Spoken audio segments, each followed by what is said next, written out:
안녕하세요. 저는 30대 후반 서울에 살고 있는 한 기혼 남성입니다. 인생이 행복하면 세상이 분홍색으로 보인다고 하던데 그 문학적인 말이 요즘 따라 무슨 뜻인지 알 것 같이 느껴지네요. 너무 행복한 시간을 보내고 있는 현재. 이런 행복을 맞기까지 달려온 속상한 사연들이 있어서 사연을 써보게 되었습니다. 제가 얼굴에 흉이 있어서 사람들의 시선을 잘 받는 편인데요. 혹시라도 저 같은 분들이 계시다면 제 사연을 듣고 기운을 내셨으면 해서 적어보기도 합니다. 편안한 마음으로 들어봐 주세요. 저는 폐가 안 좋아서 호흡기 질환을 앓고 있습니다. 선천적인 건 아니고요. 사실 중학생 때 어떤 일 때문에 사고를 당해서 생긴 병환이에요. 그때가 아직도 생생히 기억나는데 중간고사를 앞두고 학교를 일찍 마친 후 집에서 공부를 하고 있었습니다. 근데 열어둔 창문으로 무슨 탄 냄새가 솔솔 들어왔어요. 알고 보니 윗집에서 불이 난 거더라고요. 부모님이 집에 안 계시고 저만 있었는데 그 냄새를 맡자마자 심상치 않은 불길이라 생각을 했고 빨리 도망치려고 집을 나섰습니다. 비상구 계단으로 뛰어가려는데 그 순간 위층에서 아이의 울음소리가 들렸어요.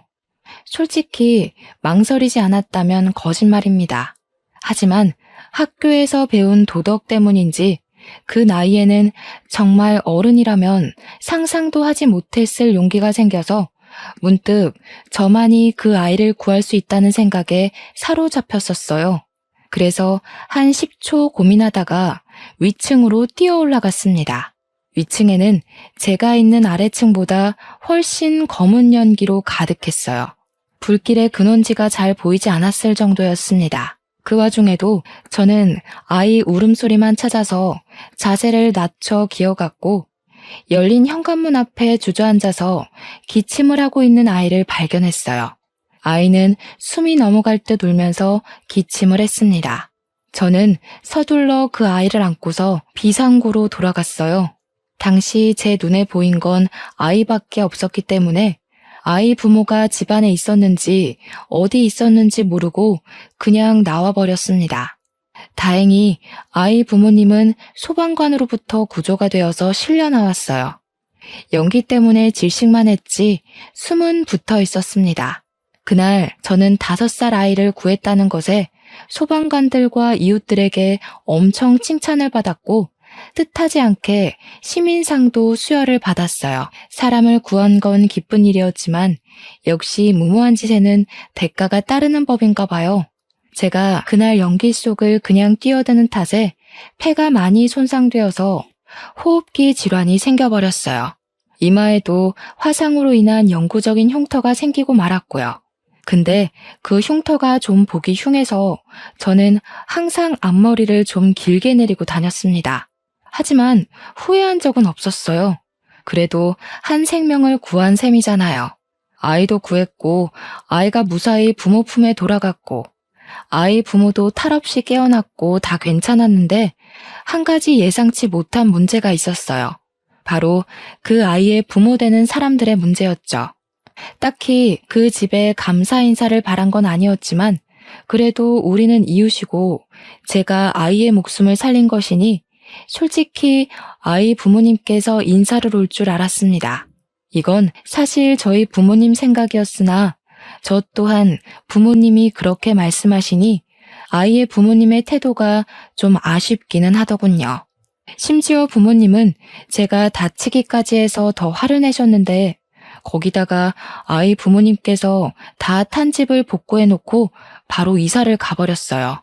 그 이후로 그 집은 쭉 비어 있었습니다. 저희도 그 집이 이사 갔다는 걸 소문 들어서 알게 되었어요. 그때는 제가 그저 괜찮다며 부모님 마음을 애써 달래놨었는데 그 사람들이 도망가면서부터 그게 다 무용지물이 되어버린 셈이었습니다. 부모님은 그때부터 사람들이 화제 얘기만 꺼내면 대놓고 그 아이 부모님을 욕했어요. 그리고 제게도 한 번씩 나무라셨습니다. 사람들이 어쩜 그렇게 매정하다니? 누가 보상을 바란 건 아니지만 감사 인사하는 게 그리 어렵나? 목에 금태라도 둘렀다니? 나 참 어처구니가 없어서 이 아파트가 불경하다는 듯이 홀라당 떠나버린 게 너무 우습지 않아? 이래서 착한 사람들만 호구된다는 거야. 아유, 속 터져. 엄마, 난 괜찮아. 이미 지난 일이고 또 그 집에선 기억하기 싫은 트라우마일 거잖아. 일부러 우리한테 나쁜 마음 보이고 싶어서 그런 건 아닐 거니까 우리가 이해하자. 그럼에도 부모님은 그 사람들이 도망치듯 달아난 걸 재수없어 했어요. 말했다시피 보상 욕구가 아니라 아무래도 제 얼굴에 난 상처를 볼 때마다 속상하신 것 같았습니다. 그 아이의 부모님이라도 원망해야 그나마 갑갑한 속을 달랠 수 있으셨을 겁니다. 그럴 때마다 저는 늘 부모님 앞에서 괜찮은 척을 했어요. 저라도 씩씩해야 부모님께서 속상한 마음을 빨리 털어낼 수 있지 않을까 싶었거든요. 그땐 부모님 가슴에 박은 대못을 제가 씩씩하게 살면 빼낼 수 있는 줄 알았습니다. 그러다 보니 정작 제 감정은 묻혀갔어요. 저도 사람인데 저라고 제 얼굴 망가진 것이 안 속상하겠습니까? 저 또한 매일 거울을 볼 때마다 이마에 붉게 새겨진 흉터로 인해 자존감이 떨어졌어요. 그건 나이가 들수록 심해졌는데요. 주변에서 제 상처의 사정을 잘 알던 중학교 때는 굳이 제가 말하지 않아도 다들 제게 말이나 행동을 조심해 줬어요. 그러나 그때와 달리 고등학교를 가면 매번 제 상처에 대해 설명을 해줘야 했습니다. 그것도 한두 번이지. 제 상처를 힐끔거리는 사람마다 설명을 해주고 동정을 받으려고 하니까 지치더라고요. 그러한 행동은 결국 제 자존감만 바닥을 치게 만들었고 아무리 남들에게 설명해도 끝도 없이 불쾌한 시선을 받고 살아야 되는 제 인생이 불행하게 느껴졌어요. 그래서 어느 순간부터 모자를 쓰고 다녔습니다. 어딜 가나 고개를 숙였고 남들 등에 숨은 채 있는 듯 없는 듯 그렇게 사회생활을 했어요. 사람더러 마음을 긍정적으로 먹어야 실제 몸도 건강하다고 하잖아요. 근데 저는 자존감이 한참 바닥을 쳤으니까 당연히 제가 하는 모든 생각은 부정적일 수밖에 없었는데요. 그 때문인지 화재 사고의 후유증으로 발병된 호흡기 질환이 더 심해졌습니다. 조그만 좁은 공간을 가게 되면 제 몸이 감당하지 못해서 숨을 헐떡이게 되었어요. 숨쉬기가 힘들더라고요. 흡입기가 없으면 일상생활이 불가능해질 만한 몸뚱어리로 나이만 먹어갔습니다. 저는 아마 고등학교 친구들 사이에서 항상 자신감이 없고 의기소침해 있는 학생으로 기억되어 있을 거예요. 물론 친구 한 명을 못 사귀어서 모두가 저의 존재를 기억 못할 수도 있겠네요. 저는 이 소심한 성격을 달고 어렵게 고등학교를 졸업했습니다. 학교 교내에 있을 때 말고는 주야장천 모자를 쓰고 다녔더니 젊은 나이에 약간의 탈모기도 생겨서 병원을 다니곤 했어요. 그때는 정말 하늘이 원망스럽더라고요. 저는 그저 사람을 구하는 선량한 일을 했을 뿐인데 왜 이렇게 인생이 내리막길이 되어버렸는지 억울했어요. 아이를 구했던 걸 후회하는 건 아니지만 한 번씩은 그런 생각을 하곤 했어요. 내가 만약 아이를 안 구했다면, 그래서 얼굴에 흉도 없고 호흡기 질환도 없었다면 지금보다 더 좋은 삶을 살았을까 하는 생각 말이죠. 그러나 그 생각은 늘 들자마자 바로 고개를 내저어 버려요. 그날 아이를 구하지 않았다면 저는 무사했겠죠. 그러나 제 마음은 아이를 모른 척했던 죄책감에 다른 방향으로 괴로워하고 있었을 겁니다. 그건 또 그거대로 끔찍했을 거라 생각을 해요.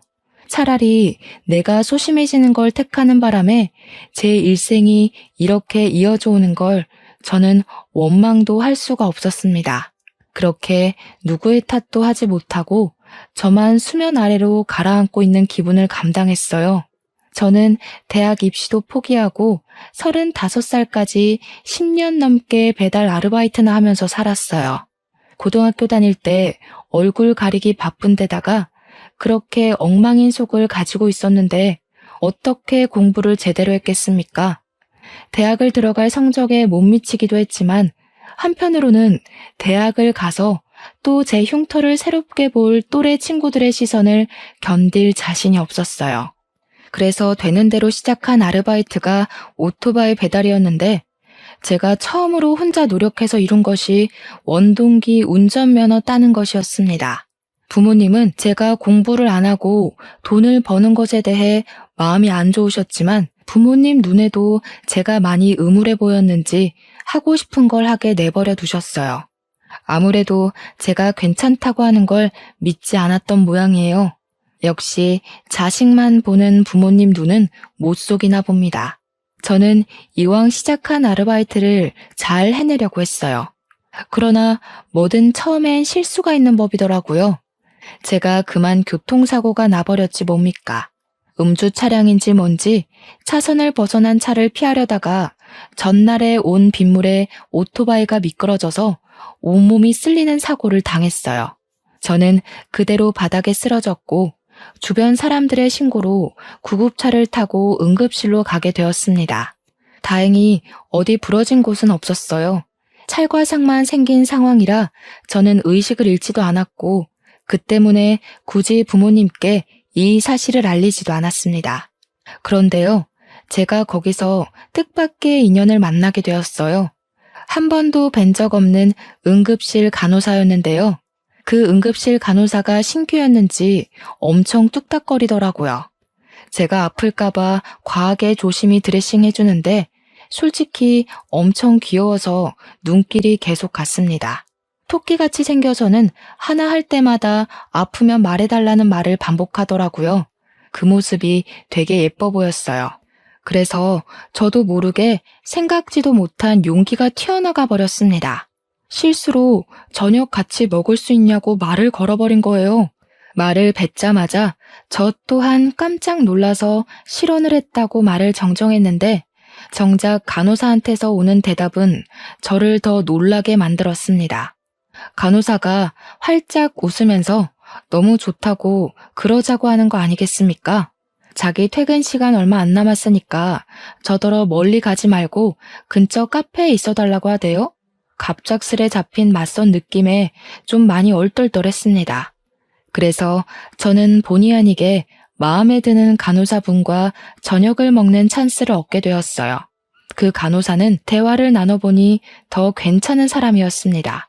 웃기도 잘 웃고 혼자 쫑알쫑알 말도 잘하고 저와 다르게 굉장히 밝고 활력이 넘치는 여자였어요. 왠지 모르게 한참 젊은 분위기도 나서 20대인 건 알겠지만 그래도 나이를 한번 물어봤습니다. 그리고 저는 깜짝 놀라고 말았어요. 간호사 나이가 저보다 무려 10살이나 어리더라고요.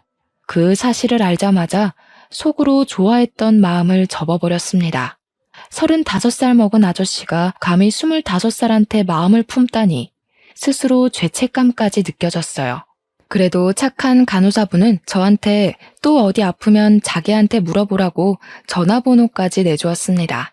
그렇게까지 신경을 써주는 것에 진심으로 고마워서 인사를 드린 후 저는 딱히 연락하지 않았어요.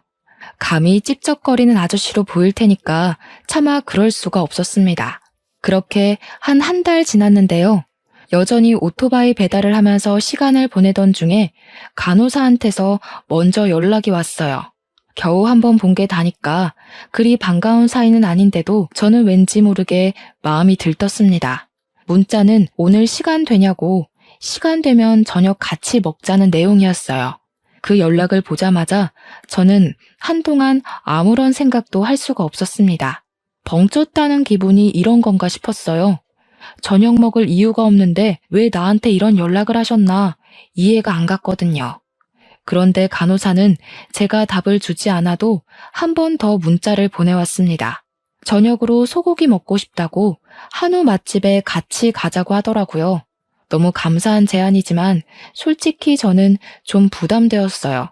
간호사분이 사귀자고 한 건 아니지만 10살 어린 여자랑 노는 것 자체만으로도 양심 찔렸거든요. 그렇다고 제가 거절할 건덕이나 자격은 또 없다고 생각했습니다. 그런데도 약속을 잡을 수밖에 없던 핑계를 저 혼자 생각한 뒤 간호사분의 제안을 허락했어요. 그때부터는 약속 시간만 기다려졌습니다. 어느 순간 제가 설레고 있다는 것도 깨달았어요. 오랜만에 만난 간호사분은 여전히 귀여웠고 진짜 토끼라도 되는 것처럼 하얀 옷이 무척 잘 어울리는 차림이었어요. 처음 밥을 먹었을 때와는 또 다른 기분이었습니다. 처음에는 치료에 대한 감사의 의미로 제가 밥을 대접했다고 생각할 수 있었는데 두 번째는 완전 데이트나 다름없는 만남이라서 떨렸어요. 그런데 저를 더 숨 못 쉬게 만들었던 건 간호사분의 적극적인 태도 때문이었습니다. 저녁을 다 먹고 이제 그만 헤어지려고 꿈을 대던 그때 간호사분이 얼굴을 붉히며 저를 탁 째려봤어요. 다짜고짜 저한테 눈치 없다고 볼멘 소리를 하더라고요.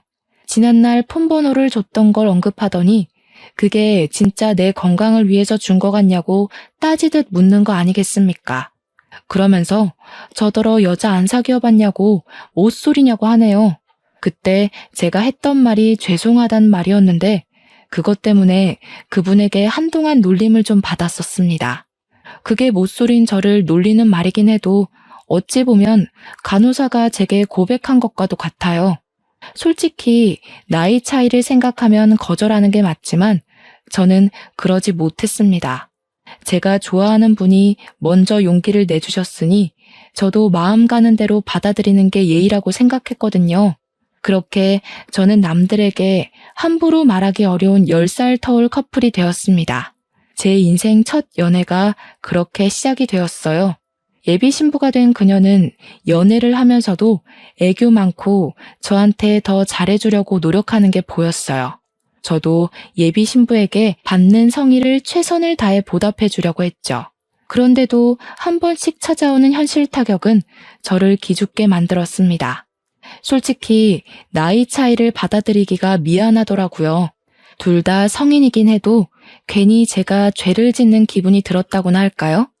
예비 신부 나이엔 굳이 제가 아니어도 괜찮은 또래 남자친구를 잘 만날 수 있을 것 같았거든요. 물론 이런 마음을 갖고 있는 것도 미안한 일이었지만 그녀의 부모님을 생각한다면 제 존재가 민폐 같다는 생각을 가끔씩 합니다. 근데 제가 이런 생각을 갖고 있다는 걸 예비 신부가 눈치챘나 봐요. 언젠가부터 저를 좋아하는 이유를 말해주었는데 그 중에서 가장 인상 깊었던 말은 응급실에서 저를 처음 보고 한눈에 반했다는 말이었어요. 그날 치료를 자신이 아닌 다른 간호사가 올 수 있었는데 일부러 예비 신부가 제 치료를 맡았다고 하더라고요. 제가 예비 신부를 보기도 전에 자기가 먼저 보고 반한 거니 저더러 미안해하지 말라는 게 예비 신부의 말입니다. 예비 신부가 해주는 위로의 말을 듣고 제가 남자로서 얼마나 창피한 걱정을 하고 있었는지를 느꼈어요. 저희는 서로 잘해주려고 노력하는 사이였다 보니 3년 동안 만나면서 한 번도 다툰 적이 없었습니다. 그렇게 만나오면서 제 성격에 좀 많은 변화가 찾아왔는데요. 예비 신부 덕분에 어두웠던 제 성격이 많이 밝아졌다는 게 어느 순간 느껴졌어요. 저는 말씀드렸다시피 사고로 인해 생긴 후유증 때문에 매사에 비관적이고 소심한 편이었거든요. 그런데 긍정적인 예비 신부를 만난 덕분에 저도 뭔가 할 수 있는 사람이란 걸 깨달았어요. 예비 신부가 배달하는 저를 보고 어느 날 전문직을 가져보는 게 어떠냐는 말을 하더라고요. 제가 사고 날까봐 늘 노심초사하고 산다는 예비 신부 말이 멈춰있던 제 장래를 다시금 움직이게 해줬습니다. 저는 고졸을 뽑아주는 회사에 지원서도 넣어보고 딸 수 있는 자격증 등을 알아보면서 배달 아르바이트를 벗어날 방법을 찾았어요. 저희 부모님도 저보고 연애하냐면서 사람이 생기 있어졌다고 엄청 좋아하더라고요. 모두가 이렇게 좋아하는 나의 변화를 왜 그렇게 겁을 먹고 숨기만 했었나 뒤늦게 후회가 되었습니다. 예비 신부 덕분에 제 얼굴에 있는 흉터도 남들 시선 때문에 숨을 만큼 창피하지가 않았어요. 정말 괜찮아진 건 아니지만 타인의 눈초리를 극복할 만한 여유가 생긴 느낌이었습니다. 예비 신부를 만나고 긍정적으로 변하는 제 모습이 저도 마음에 들었어요. 꾸준히 지원서를 넣다 보니 정규직은 아니지만 중소기업 계약직으로 취직이 되었는데 그것만으로도 제게는 경사나 다름없었습니다. 그제야 사람처럼 번듯한 직장인으로 하루하루를 보냈어요. 저를 이렇게 발전시켜준 예비 신부와도 기약 없는 미래에 대해 약속도 했습니다. 커플들이면 얼마든지 의논한다는 아이 몇 명 낳을 건지, 결혼식 어떻게 할 건지, 신혼여행 어디로 갈 건지 등등의 환상 말입니다. 직장 생활에 적응이 되어가면서 동시에 예비 신부랑 행복하게 가정 꾸려서 잘 살고 싶은 욕심도 점점 커져갔어요. 나이 차이가 여전히 마음에 걸리긴 했지만 제가 미안한 만큼 노력하기로 했으니 그건 더 이상 문제 삼지 않았습니다. 그런데 어느 날이었어요. 예비 신부가 연락 와서는 대뜸 큰일 났다고 목소리를 떨더라고요. 왜 그러냐고 물어봤더니 예비 신부 엄마가 나랑 연애하는 걸 알게 됐다는 거 아닙니까? 우리 나이 차이를 듣고서 예비 신부 엄마가 뒤로 넘어가려고 했다네요. 그러면서 더 볼 것도 없다고 당장 헤어지라고 했는데 예비 신부가 싫다고 우겼다는 거 아닙니까? 거기다 대고 저는 확신을 줄 수가 없었어요. 예비 신부를 진심으로 책임지려고 했던 제 의지는 쉽게 금이 가고 말았습니다. 왜냐면 예비 신부 엄마의 마음을 이해했기 때문이에요. 아직 정식으로 인사도 안 드렸는데 벌써 의기소침해버렸어요. 그런데 그 뒤로 던져져 오는 예비 신부 말에 저는 또 한 번 당황하고 말았는데요. 오히려 기회일지도 몰라. 오빠, 우리 엄마랑 같이 밥 먹자. 엄마가 오빠를 잘 몰라서 그래. 직접 보고 대화하다 보면 엄마도 분명 우리 허락해 주실 거야. 그 소리를 듣는데 저는 영 확신이 안 섰습니다. 저 그렇게 잘난 놈 아니라는 거 제가 제일 잘 알거든요. 얼굴에 흉 있는 건 물론 화재 사고 탓에 몸 상태도 안 좋고 나이는 많은데 모은 돈은 없고 직장도 변변찮고 그런 아저씨 같은 남자가 한참 청춘인 딸을 넘본다면 제가 예비 신부의 엄마라고 하더라도 저를 도둑놈 취급했을 것 같아요. 그래서 저는 예비 신부의 제안을 거절했습니다. 제 생각이 이렇다는 걸 말해줬어요. 그랬더니 예비 신부 입장에선 저의 용기 없는 태도만으로는 약속을 파할 이유가 안 되었나 봅니다. 예비 신부는 오히려 자신의 직감을 믿으라면서 약속을 덜컥 잡아버렸어요. 할 수 없이 예비 신부 엄마를 만나야 했습니다. 그래도 최대한 잘 보이고자 새 옷도 사입고 예비 신부 엄마에게 드릴 작은 선물도 준비했어요. 사실 예비 신부가 이혼 가정입니다. 그래서 예비 신부 엄마한테 점수를 딴다면 마음 편히 예비 신부와 미래를 그릴 수 있었어요. 그래서 제가 더 긴장을 하기도 했습니다. 그러나 예상했던 대로 어머님은 저를 진짜 싫어했습니다. 그래도 나름 늙어 보이지 않으려고 예비 신부가 맞춰주는 코디로 입고 나갔는데 애초에 어머님한테는 그게 문제가 아니었던 거예요. 그쪽도 우리 딸이랑 안 어울린다는 거 알죠? 모를 리가 없을 텐데 딱 봐도 삼촌 조카 사이 같구먼. 가볍게 만나는 것까진 간섭 안 할 테니까 결혼은 당연히 안 된다는 거 알아요? 어머님은 제 선물을 받지도 않고 자리에서 일어났어요. 저는 아무 말도 할 수 없었고 예비 신부는 어머님을 붙잡으면서 더 얘기해보자고 매달렸습니다. 넌 왜 갑자기 안 하던 짓을 하고 그러니? 10살 많은 아저씨한테 시집이 가고 싶어? 직장이 제대로 된 것도 아니고 나이를 이만큼이나 먹었는데도 너보다 잘난 게 없잖아. 내가 너 이런 남자한테 시집 보내려고 소중하게 키운 줄 알아? 얼른 마음 접어. 예비 신부는 자기 나름대로 성질이 났는지 어머님한테 대들려고 했어요. 상황이 악화될 것 같아서 저는 지켜보지만 않고 자리에서 일어났습니다. 바로 어머님 앞에가 무릎을 꿇었어요.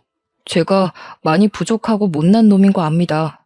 이런 저를 이만큼이나 끌어올려준 사람이 예은이에요.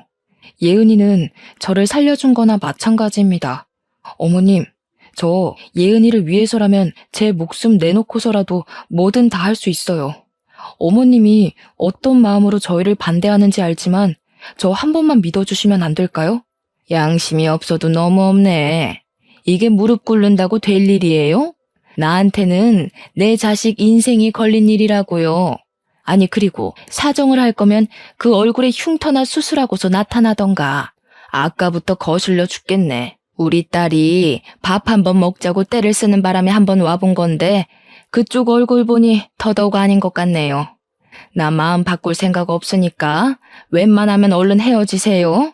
그날 저는 손님들의 힐끔거리는 시선을 받으면서 대차게 까였습니다. 예비 신부는 자기 엄마를 향해서 허락 안 해주면 집에 안 들어갈 거라고 고래고래 소리치면서 제 곁을 지켜주었어요. 그날 저랑 예비 신부는 술자리를 가졌습니다. 그리고 예비 신부를 설득해 집에 데려다 준 뒤 집으로 돌아가는 길에 이별을 통보했어요. 예비 신부한테서 연락이 불티나게 왔지만 받지 않았고 휴대폰을 꺼버렸습니다. 예비 신부가 우리 집을 찾아온 적도 있었는데 저는 부모님한테 절대 열어주지 말라고 단단히 일러뒀어요. 부모님은 며느리가 될지도 모를 제 예비 신부를 그런 식으로 처음 봤습니다. 부모님 말로는 예비 신부가 매일 집 앞에서 울고 간다는데 그게 저도 많이 힘들었어요. 마침 그 시점에 제가 회사 계약도 만료가 돼서 백수로 지냈거든요. 그래서 제가 문을 열어주지 않는 이상 예비 신부와 만날 일은 더더욱 없었습니다. 그렇게 은둔형 외톨이처럼 집에 짱 박혀서 만화책만 읽고 있으니 부모님이 날이 갈수록 저를 한심하게 보았어요. 예전에 네가 그렇게 지낼 때는 사고 트라우마 때문에 어쩔 수 없다고 생각했어. 그런데 지금은 뭐니? 지금은 그냥 가여운 예비 신부 나 몰라라 하고 일도 안 하고 놀고 먹기만 하는 백수 아니야? 너도 하면 되는 놈이었잖아. 공무원 준비라도 해보든지. 엄마가 매일같이 공무원으로 잔소리할 때는 그저 그게 아무나 되는 건 줄 아나 생각하면서 귓등으로 듣고 넘겼습니다. 근데 그 주 주말쯤이었어요. 여전히 제 전화기를 괴롭히고 있던 예비 신부의 문자가 왔었는데요. 평소엔 읽고 무시하면서 가슴앓이를 했었습니다. 그러나 그날 온 연락만큼은 무시할 수가 없더라고요. 예비 신부 하는 말이 자기 엄마가 그랬는데 제가 공무원같이 안정적인 직장이 있으면 저와 예비 신부의 관계를 결혼까지 허락해준다고 했다는 거 아닙니까? 그러면서 예비 신부가 자기를 위해서 한 번만 노력해줄 수는 없냐고 마지막 애원을 짜내서 보낸 문자였어요.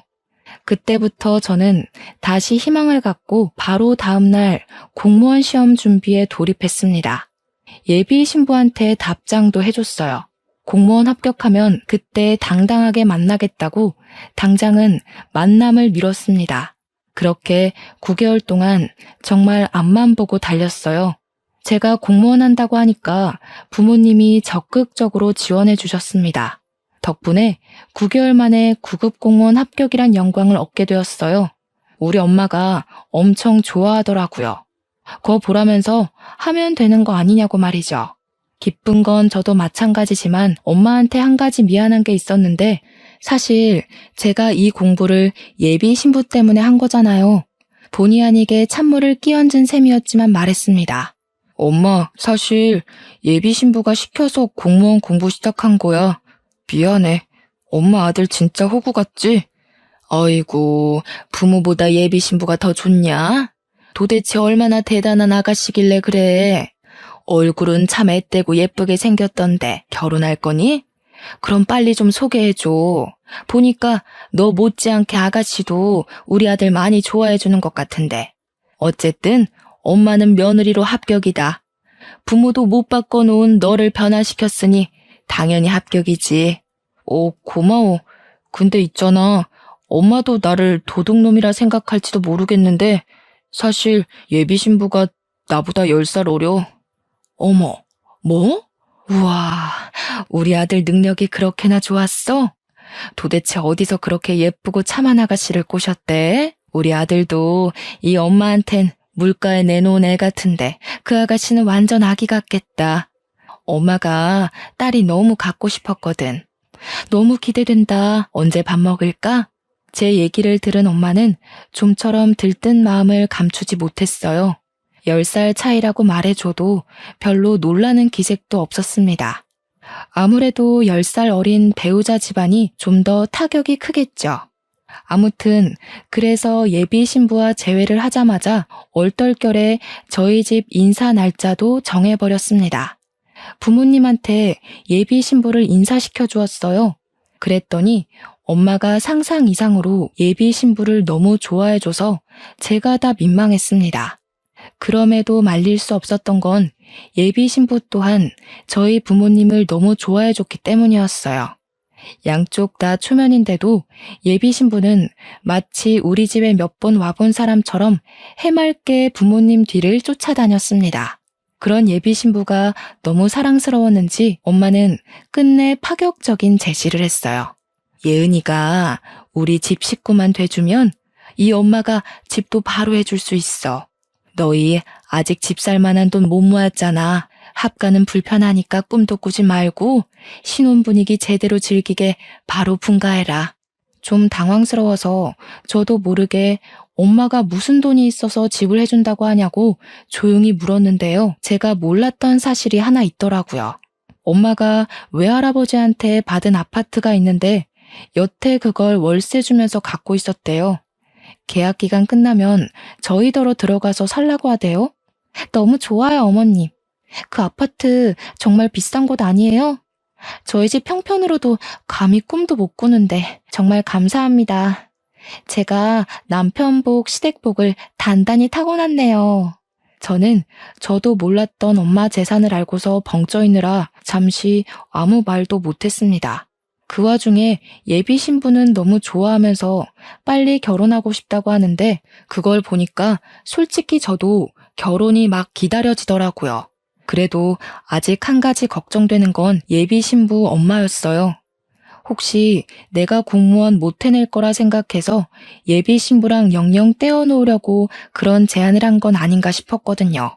그게 맞는다면 분명 다른 이유를 다시 대서라도 끝까지 저랑 예비 신부를 반대할 거라 생각했어요. 그러나 저의 이런 생각 또한 착각이었습니다. 어머님은 뱉은 말에 책임을 지시는 분인지 제가 공무원 합격했다고 하니까 상견례를 하자고 하더라고요. 그때 이미 저랑 예비 신부는 이제 다 되었다고 생각을 했어요. 그래서 기쁜 마음으로 날짜 잡고 양가 집안이 만날 한정식 집을 예약했습니다. 이제 어머님은 제게 장모님이나 다름없었어요. 오랜만에 만난 예비 장모님은 저희 집안과 대화하는 내내 표정이 그리 밝지 않았습니다. 왠지 모르게 예비 장모님이 뭐 하나 터뜨릴 것 같이 불안한 아우라를 풍겼어요. 아니나 다를까 예비 장모님이 결국 상견례 자리에서 실수를 하고 마는데요. 다들 알 거라 생각하지만 혹시나 해서 한 번 더 말할게요. 딸 가진 입장에서 10살이나 많은 사위 얻게 돼서 참 마음이 안 좋아요. 그래도 사돈 쪽에서 대출 하나 없이 집 해온다고 했으니 그것 때문에 허락해주는 겁니다. 쥐뿔도 없었으면 끝까지 반대했을 거라는 거 알았으면 해서요. 이쯤이면 부모님도 제가 환영받지 못했던 사위라는 걸 단번에 알았을 겁니다. 그 말을 듣고 저는 저희 부모님께 참 면목이 없었습니다.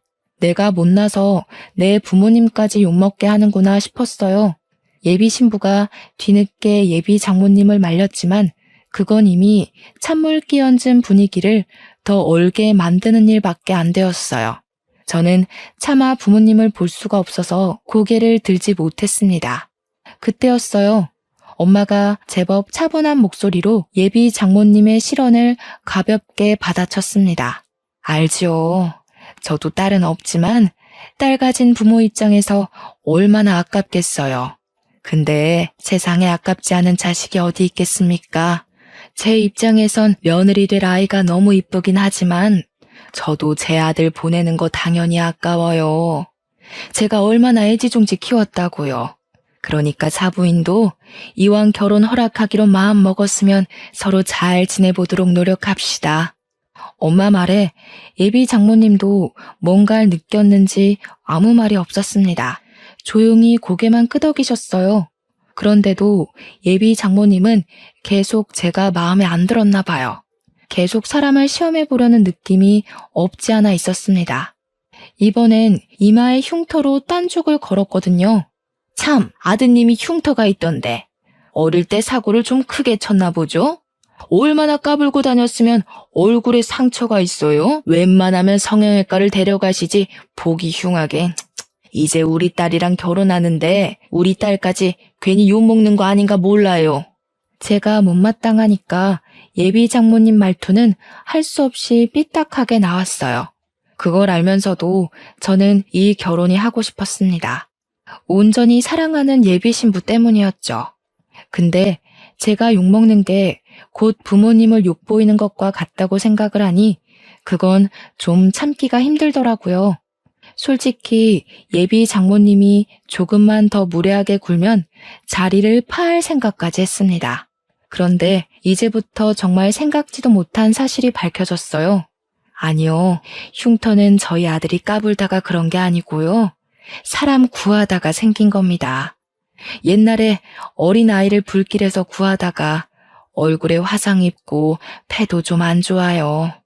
저도 하나 있는 아들이 불길 속에 들어갔다는데 내내 이 흉터를 보면서 어디 마음이 편했겠나요? 그래도 한 생명을 구하고 생긴 영광의 상처인데 사돈이 좀 좋게 봐주셨으면 좋겠네요. 엄마는 무례한 예비 장모님 앞에서 끝까지 교양을 잃지 않았습니다. 그런 엄마를 생각해서라도 저 또한 최대한 참고 있었는데 그 순간 예비 장모님이 손에 들고 있던 젓가락을 떨어뜨렸어요. 엄청 사색이 된 얼굴로 당황하더라고요.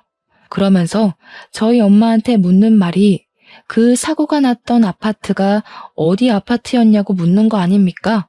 그래서 엄마가 말해줬어요. 현재는 이사를 가고 다른 곳에 살고 있다는 것까지요. 그러니까 예비 장모님이 이제 손까지 떨면서 입을 막더라고요. 하얗게 질린 얼굴로 혹시 불난집이 1204호가 아니냐 하대요? 그 당시 불난집 호수는 아파트 주민 전체에게 소문이 났었기 때문에 잊을 수가 없는 숫자였어요. 저랑 엄마는 그 집 호수를 어떻게 아냐고 되레 예비 장모님한테 물었습니다. 어머나 세상에, 어떻게 이런 일이 있을 수가 있어? 그 집이 우리 집이었어요. 우리 애 살려준 사람이 웬 어린 소년이었다고 했는데 그게 설마 김서방 자네였던 거야? 아이고야 세상에, 이게 무슨 일이야? 예비 장모님이 하는 말에 그 자리에 있던 저희들은 전부 다 놀라서 아무 말도 못했습니다. 순간 분위기는 꽤 긴 정적이었어요. 저는 바로 맞은편에 있는 예비 신부를 뚫어져라 쳐다봤습니다. 그 집에 살았던 사람이 예비 장모님이면 내가 구했던 5살짜리 아이는 제 앞에 있는 예비 신부란 말이잖아요. 그러고 보니 예비 신부가 자기도 흉터 있다고 등에 있는 화상 자국을 보여주면서 제 얼굴 흉터를 위로해 준 적 있었습니다. 그것 때문에 예비 신부한테 마음이 더 열리기도 해서 똑똑히 기억하고 있어요. 그런데 그게 우리가 같은 날 같은 장소에서 얻은 흉터였다니. 어떻게 우연도 이런 우연이 있을 수 있단 말인가요? 그때 그 기분은 정말 아직도 잊히지 않을 만큼 반전이었습니다. 그런데 그때였어요. 갑자기 상황 역전되어서 이번에는 엄마가 성난 얼굴로 벌떡 일어나 예비 장모님한테 삿대질을 했습니다. 당신이 그때 그 인정머리 없던 부모라고요? 내 아들이 영구적인 손상을 입고도 그쪽한테 사과나 감사 인사 못 받아서 얼마나 억울했는데 그쪽은 겨우 집 복구만 해놓고 홀라당 가버리는 게 어딨습니까? 생명의 은인을 나 몰라라 하고 도망간 사람이 지금 이 자리에서 양심을 논했던 거예요? 예비 장모님은 식겁해서 우리 엄마를 따라 자리에서 일어났습니다. 그러더니 양손 공손히 모으고 고개를 연신 숙이더라고요. 두 손을 싹싹 빌기까지 했습니다. 정말 죄송합니다. 입이 10개라도 할 말이 없네요. 사실 제 전남편 되는 사람이 변변찮은 직업도 없는 한량에 도박만 즐기던 사람이었습니다. 당시 제가 집안 먹여 살리려고 밖에서 일을 했는데 우리 딸애가 배고팠는지 라면을 끓여 먹다가 사고가 난 거예요. 이때부터 저희 엄마도 물론 저 또한 벙찌고 말았습니다. 그리고 사고에 대해 자세한 경위도 몰랐던 예비 신부 또한 저희 집처럼 놀란 얼굴을 하고 있었어요. 듣자 하니 그랬습니다. 예비 장모님은 그날 전 남편이 딸과 함께 있는 줄 알았다고 했어요. 마침 예비 장모님이 퇴근하고 귀가를 하던 시간이었는데 문 열고 들어가자마자 집안에는 이미 자욱한 연기가 가득했고 딸 울음소리밖에 안 들렸답니다. 놀란 예비 장모님은 식겁해서 죽을 힘을 다해 집에 있는 딸을 찾아 다시 현관 밖으로 내달렸는데 한쪽에 쓰러졌던 전 남편을 밟는 바람에 그만 넘어지게 되었고 끝까지 나서지 못하고 기절을 해버렸다고 해요. 그 덕에 어찌어찌 기어나온 5살짜리 어린애만 울면서 문 밖에 덩그러니 앉아 있었던 겁니다. 그걸 제가 뒤늦게 뛰어올라가 발견했던 거고요. 나중에 발견된 사실인데 예비 장모님 전 남편은 도박장 다니느라 바깥 출입이 많았대요. 불이 났던 그날은 도박 때문에 돈을 다 잃고 집에 와서 술만 진탕 먹다가 술 취해 잠들어 있었답니다. 전 남편이 돈을 빌리고 못 갚은 빚이 많았는데 하필 그때 사채업자들이 집까지 찾아오는 바람에 도망치느라 인사를 못 드렸어요. 정말 죄송합니다. 단 한순간도 제 딸 구해준 아드님의 도움을 잊어본 적이 없어요. 이건 정말 진심입니다. 믿어주세요, 사모님. 예비 장모님은 아주 당연하다는 듯 저희 엄마를 사모님이라고 부르기 시작했습니다. 그것에 좀 당황한 엄마는 뒤늦게 사과를 받더라도 사과만 받으면 마음을 풀 생각이었대요. 그런데 갑자기 사모님 소리를 하며 굽신거리는 자세로 나오니까 엄마가 되레 예비 장모님을 진정시키는 꼴이 되어버렸습니다. 아이고, 그런 사정이 있는 줄 몰랐네요.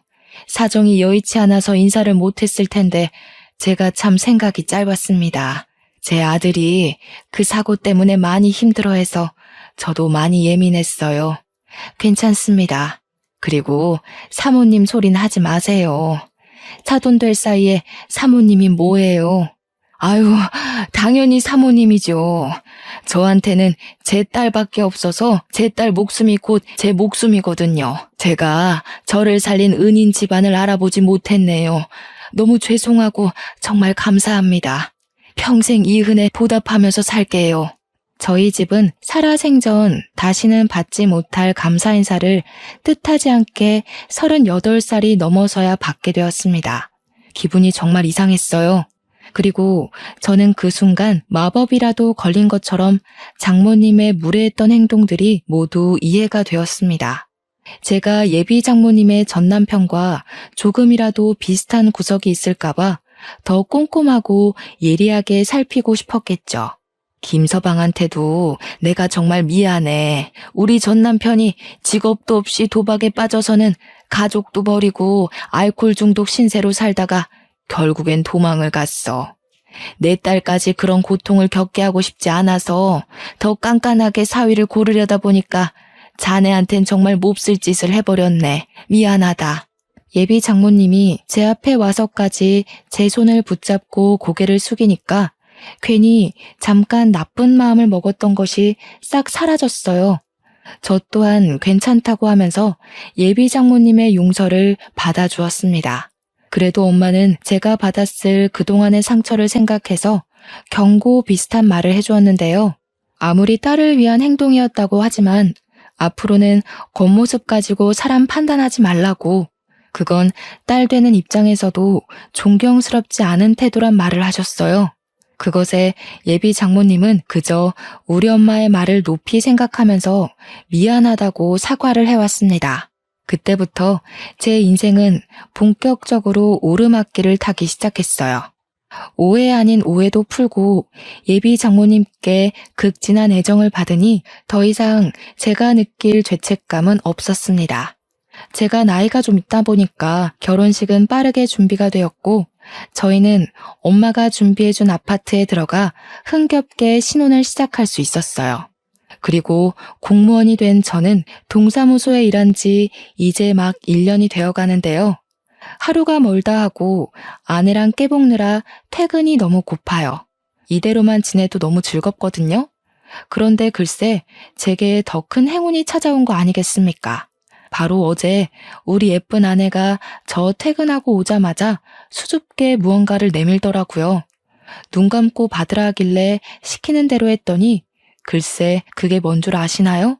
두 줄이 그어진 임신 테스트기랑 초음파 사진이지 뭡니까? 이제 5주 됐다네요. 아내와 처음 연애하게 된 순간도 제게 손꼽을 만큼 행복한 일인데 새 생명이 찾아온 현재도 정말 말 못하게 행복합니다. 이렇게 행복해도 되나 싶을 만큼 말이죠. 제 인생이 참 어두울 뻔했잖아요. 그런 저의 세상을 환하게 밝혀준 아내를 만나서 매사에 하늘에 감사하고 있어요. 어릴 때 제가 구한 그 5살짜리 꼬마 아가씨랑 결혼까지 한 기막힌 우연을 여러분께 들려드리고자 사연을 신청해 봤습니다. 어떻게 들으셨는지 모르겠지만 축복해 주시길 바래요. 저도 아내도 서로가 서로의 세상을 지켜주며 행복하게 잘 살겠습니다. 아, 우리 꼬물이도 함께 말이에요. 다들 행복하세요.